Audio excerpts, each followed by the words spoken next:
नमस्कार। एक ऐसी जगह सोचिए जहां आस्था, इतिहास और हाँ, विज्ञान भी एक रहस्यमय पहेली में उलझे हुए से लगते हैं। हाँ बिल्कुल।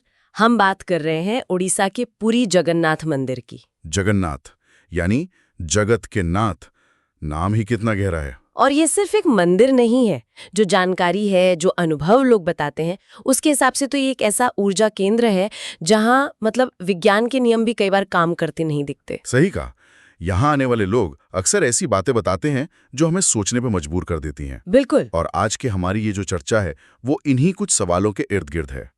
हम उन श्लोकों को देख रहे हैं जो इस मंदिर से जुड़े कुछ हैरान करने वाले सवाल उठाते हैं। हाँ, जैसे कि भगवान की मूर्तियां अधूरी सी क्यों हैं और लकड़ी की क्यों? और वो मंदिर का झंडा हमेशा हवा के खिलाफ कैसे लहराता है। और वो रसोई जहाँ कहते हैं महाप्रसाद कभी कम नहीं पड़ता, चाहे कितने भी लोग आ जाएं। हाँ, और मंदिर की गुंबद की परछाई क्यों नहीं दिखती जमीन पर। और वो समुद्र की आवाज मंदिर में घुसते ही एकदम शांत। ये वो पहेलियां हैं जिन्होंने मतलब पीढ़ियों से लोगों को चौंकाया है। श्रद्धालु हों या शोधकर्ता, सब हैरान है। तो आज हम कोशिश करेंगे कि जो भी जानकारी उपलब्ध है उसके आधार पर इन रहस्यों को थोड़ा समझें, देखें कि क्या चीज इस जगह को इतना खास बनाती है। बिल्कुल, चलिए शुरू करते हैं। तो सबसे पहले भगवान की मूर्तियों की ही बात करते हैं। भगवान जगन्नाथ, बलभद्र जी, सुभद्रा जी, इनकी मूर्तियां थोड़ी अलग है ना, पारंपरिक मूर्तियों जैसी नहीं। हाँ, बिल्कुल अलग है। अंग जैसे अधूरे से लगते हैं, आंखें बहुत बड़ी और गोल, और सबसे बड़ी बात, पत्थर या धातु की नहीं बल्कि नीम की लकड़ी की है, जिसे दारू कहते हैं। तो ये अलग क्यों है, मतलब लकड़ी की क्यों, और ये अधूरापन। देखिए, यही तो इस मंदिर के मूल रहस्य का एक बड़ा हिस्सा है। जो कथाएं हैं, मान्यताएं हैं, वो इसे सीधे द्वापर युग से जोड़ती हैं। द्वापर युग से? श्री कृष्ण से? हाँ, जब भगवान श्री कृष्ण ने अपनी लीला पूरी की और देह त्यागी, तो उनके शरीर का तो दाह संस्कार हुआ, लेकिन कहते हैं कि उनका हृदय, जिसे ब्रह्म पदार्थ या नीलमणि भी कहा गया, वो जला नहीं, अक्षुण्ण रहा। अच्छा, वो हृदय जलानी नहीं, और उसे फिर समुद्र में प्रवाहित कर दिया गया। और फिर वही हृदय लकड़ी के रूप में तट पर आया, जैसा सुनने में आता है। हाँ, कथा तो यही कहती है कि वो एक दिव्य लकड़ी के लट्ठे यानी दारू के रूप में पुरी के तट पर आ लगा। उस समय के जो राजा थे, इंद्रद्युम्न, वो विष्णु भक्त थे। उन्हें सपने में भगवान ने दर्शन दिए और इसी दारू से मूर्तियां बनाने का आदेश दिया। अच्छा, पर इस दिव्य लकड़ी को तराशेगा कौन, ये भी तो सवाल रहा होगा। हाँ बिल्कुल। तो कहते हैं कि देवताओं के शिल्पी विश्वकर्मा जी, वो एक बूढ़े ब्राह्मण कारीगर का रूप लेकर आए। विश्वकर्मा जी खुद आए? हाँ, ऐसा माना जाता है। और उन्होंने मूर्तियां बनाने की जिम्मेदारी ली, पर एक शर्त रखी। शर्त? क्या शर्त थी? शर्त ये थी कि जब तक वो मूर्तियां बना रहे हैं, एक बंद कमरे में बनाएंगे और दरवाजा कोई नहीं खोलेगा जब तक काम पूरा न हो जाए। कड़ी शर्त थी। राजा ने वचन तो दे दिया, पर कई दिन बीत गए, अंदर से कोई आवाज नहीं आई। तो रानी गुंडीचा को चिंता हुई, या शायद कुछ कथाओं के अनुसार वो उत्सुक हो गई कि अंदर हो क्या रहा है। तो उन्होंने दरवाजा खुलवा दिया, वचन तोड़ दिया। हाँ, दरवाजा खुलवा दिया, और जैसे ही दरवाजा खुला, वो बूढ़े कारीगर गायब हो गए और मूर्तियां वो वैसी ही रह गईं जैसी उस समय थी, अधूरी। ओह, तो ये अधूरापन कोई गलती नहीं बल्कि एक तरह से भगवान की मर्जी ही मानी गई। बिल्कुल सही। इसे एक दिव्य विधान का हिस्सा माना गया, और तभी से भगवान जगन्नाथ इसी अनोखे, कुछ हद तक अपूर्ण रूप में पूजे जाते हैं। ये भक्तों का प्रिय रूप है, जो शायद ये भी दिखाता है कि भगवान हमारी कल्पना या पैमानों से परे हैं। समझ गया। और इसी रहस्य से जुड़ा है नवकलेवर। ये क्या है? मूर्तियों का कायाकल्प? बड़ा गोपनीय सा लगता है ये। हाँ, नवकलेवर का मतलब ही है नया शरीर धारण करना। ये एक बहुत ही खास और रहस्यमयी प्रक्रिया है। कब होती है? ये हर 12 साल या कभी-कभी 19 साल में होती है, जब हिंदू पंचांग में मलमास या अधिक मास का विशेष संयोग बनता है। इसमें पुरानी मूर्तियों को विसर्जित करके बिल्कुल नई मूर्तियां स्थापित की जाती हैं। तो इसीलिए फिर से वो खास लकड़ी ढूंढी जाती होगी, दारू ब्रह्म। हाँ बिल्कुल। और ये खोज अपने आप में एक बहुत बड़ी आध्यात्मिक यात्रा है। खास पुजारी होते हैं, दैत्यापति कहते हैं उन्हें। वो मां मंगला के मंदिर में प्रार्थना करते हैं, मार्गदर्शन मांगते हैं, और फिर उस खास नीम के पेड़ की तलाश में निकलते हैं। उस पेड़ की खास पहचान होती है? हाँ, कई लक्षण देखे जाते हैं, जैसे उस पेड़ पर शंख, चक्र, गदा, पद्म जैसे निशान होने चाहिए, उसके पास में कोई तालाब या नदी हो, शमशान घाट हो, पेड़ पर किसी पक्षी का घोंसला ना हो, उसके नीचे सर्प का वास हो, ऐसी कई चीजें। काफी जटिल प्रक्रिया लगती है ये तो। हाँ, और जब लकड़ी मिल जाती है, मूर्तियां बन जाती हैं, लेकिन वो जो ब्रह्म पदार्थ की बात हमने की थी, जो श्री कृष्ण का हृदय माना जाता है, उसको पुरानी मूर्ति से नई में कैसे डालते हैं, ये सबसे बड़ा रहस्य लगता है। यही नवकलेवर का सबसे गूढ़ और गोपनीय हिस्सा है। जिस रात ये होता है, पूरे शहर की बत्तियां बुझा दी जाती हैं, मंदिर परिसर खाली करा लिया जाता है, पूरी तरह अंधेरा, घोर अंधेरा। और जो चुने हुए वरिष्ठ दैत्यपति पुजारी होते हैं, उनकी आंखों पे पट्टी बंधी होती है, हाथों में भी कपड़ा लिपटा होता है।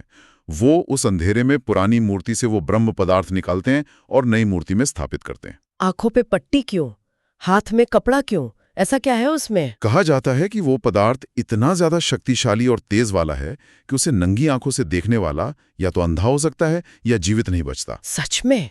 हाँ, पुजारी खुद बताते हैं कि जब वो उसे हाथ में लेते हैं कपड़े के ऊपर से ही, तो ऐसा लगता है जैसे कोई जीवित चीज हाथ में है, धड़क रही है, फुदक रही है, खरगोश की तरह। वो एक अजीब सी ऊर्जा और प्रकाश महसूस करते हैं जिसे वो बता नहीं सकते। अविश्वसनीय। ये तो मतलब कल्पना से भी परे है। हाँ, ये वही शाश्वत तत्व माना जाता है। उसकी असलियत क्या है, ये आज तक कोई नहीं जान पाया। एक रहस्य है। वाकई। अच्छा, मूर्तियों और इस नवकलीवर के रहस्य के बाद अब जरा मंदिर की बनावट और उससे जुड़ी अजीब घटनाओं पर आते हैं। वो 214 फीट ऊंचा शिखर और उस पर लगा झंडा जो हवा के खिलाफ लहराता है, ये कैसे होता है? ये एक ऐसा नजारा है जो रोज दिखता है और रोज हैरान करता है। हवा किसी भी तरफ चल रही हो, मंदिर के शिखर पर जो पतित पावन बाना है, वो झंडा हमेशा हवा की उल्टी दिशा में लहराएगा। इसका कोई वैज्ञानिक कारण कुछ तो सोचा होगा लोगों ने? देखिए, अनुमान बहुत हैं। कुछ लोग कहते हैं कि मंदिर के ऊपर हवा का दबाव कुछ अलग तरह का है, कोई वॉर्टेक्स इफेक्ट जैसा कुछ बनता है।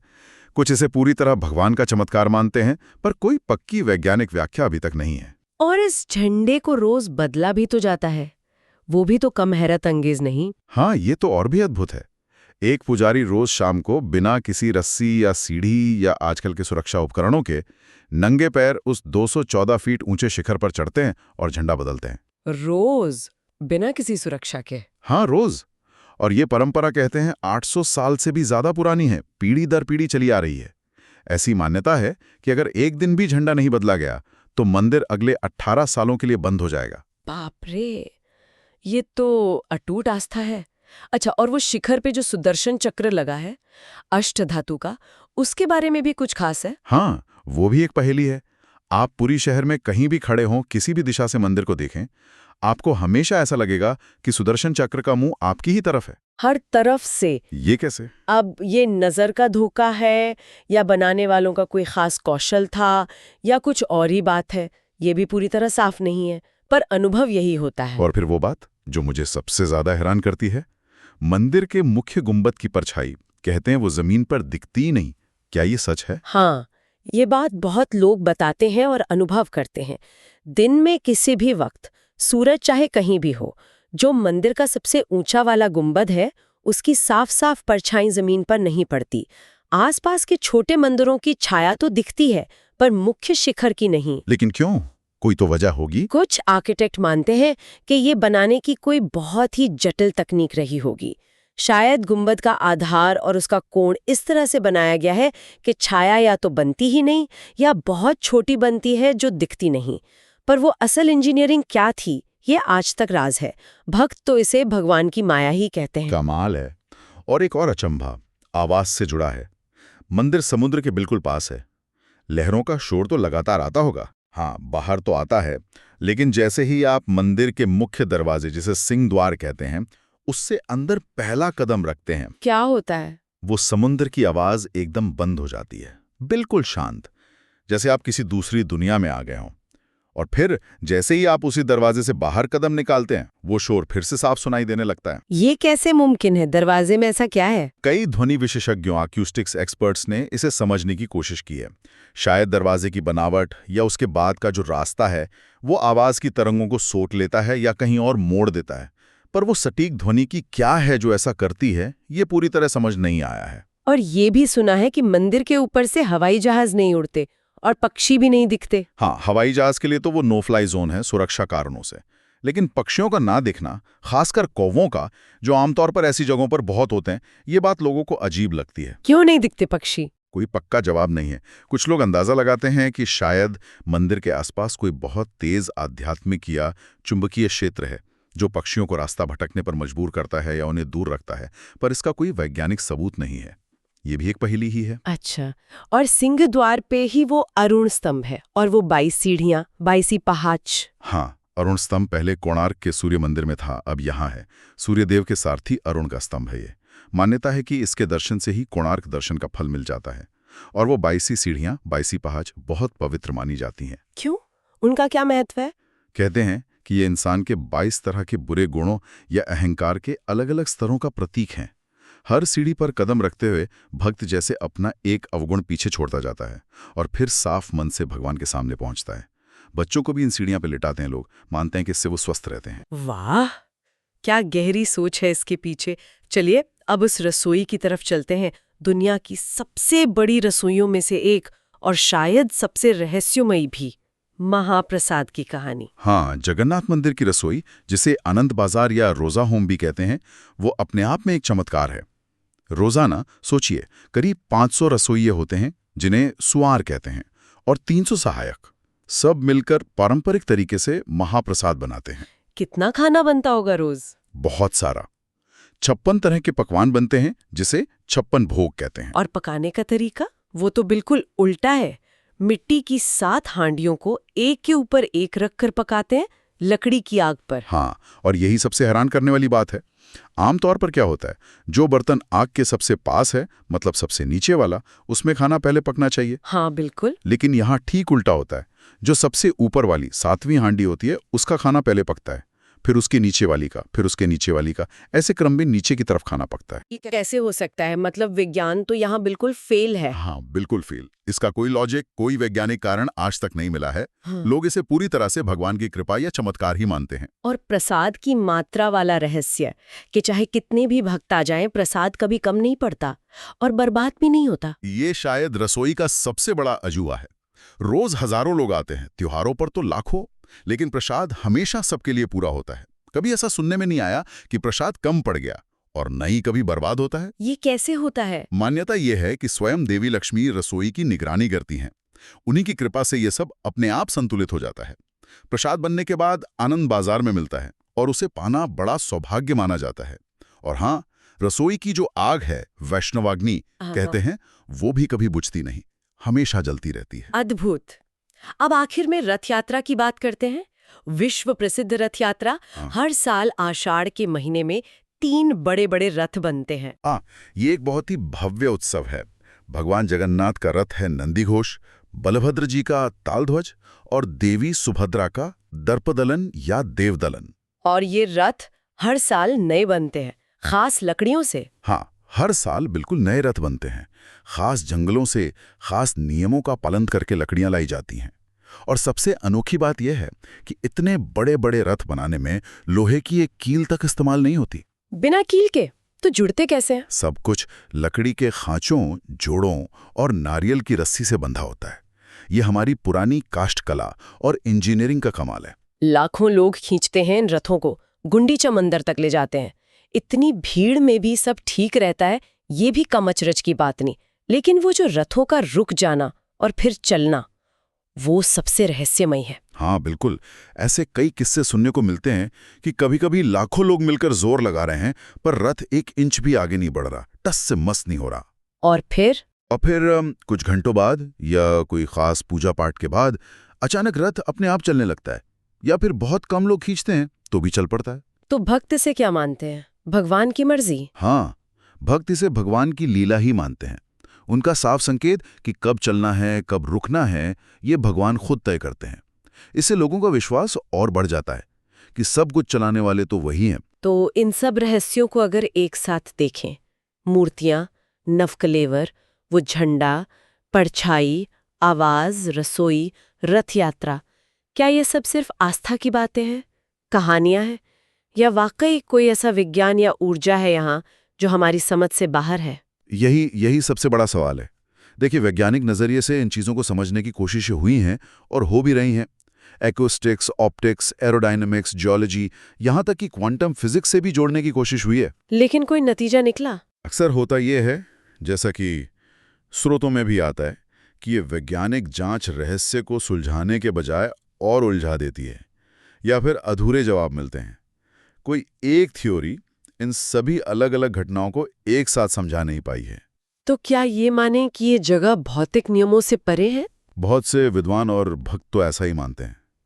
कुछ कहते हैं कि ये हमारे प्राचीन वैदिक विज्ञान का कोई बचा हुआ नमूना है, जिसकी तकनीक हम आज भूल चुके हैं। कुछ इसे सीधे सीधे भगवान का चमत्कार या उनकी लीला मानते हैं। सच तो यह है कि जगन्नाथ मंदिर को सिर्फ एक इमारत की तरह नहीं देखा जाता, बल्कि एक जीती जागती भड़कती हुई इकाई की तरह महसूस किया जाता है। यहाँ की ऊर्जा का स्तर ही अलग महसूस होता है। शायद ये रहस्य हमें यही याद दिलाने के लिए हैं कि ये दुनिया, ये ब्रह्मांड और जो दैवीय शक्ति है, वो हमारी आज की समझ और हमारे वैज्ञानिक औजारों की पकड़ से कहीं ज्यादा बड़ी और जटिल है। तो कुल मिलाकर पुरी का जगन्नाथ मंदिर सिर्फ एक तीर्थ नहीं है, ये आस्था, आश्चर्य और अनसुलझे रहस्यों का एक ऐसा संगम है जहां हर चीज आपको हैरान करती है। वो अनोखी मूर्तियां, वो गुप्त नवकलेवर, प्रकृति को चुनौती देती घटनाएं, रसोई का वो चमत्कार, रथ यात्रा के वो अनुभव, सब कुछ सोचने पर मजबूर करता है। बिल्कुल। और ये सिर्फ किस्से कहानियां नहीं हैं, ये चीजें लगातार हो रही हैं, लोग उन्हें अनुभव कर रहे हैं। ये शायद हमें ये मानने को कहती हैं कि इंसान का तर्क और विज्ञान, उसकी भी एक सीमा है। जैसा कि एक स्रोत में कहा गया है, जगत का नाथ अपनी लीलाओं से दुनिया को हैरान करता है, ये एहसास दिलाते हुए कि उसके नियम इंसान की बुद्धि से परे हैं। और शायद यही आज की चर्चा का निचोड़ है। श्रोताओं के लिए बस एक सवाल छोड़ जाते हैं, क्या ये अनसुलझे रहस्य, जिनका कोई ठोस वैज्ञानिक जवाब नहीं मिलता, हमें इस सृष्टि की विशाल पहेलियों और अपने ज्ञान की हदों के बारे में थोड़ा और विनम्र होना नहीं सिखाते? सोचिएगा जरूर इस पर।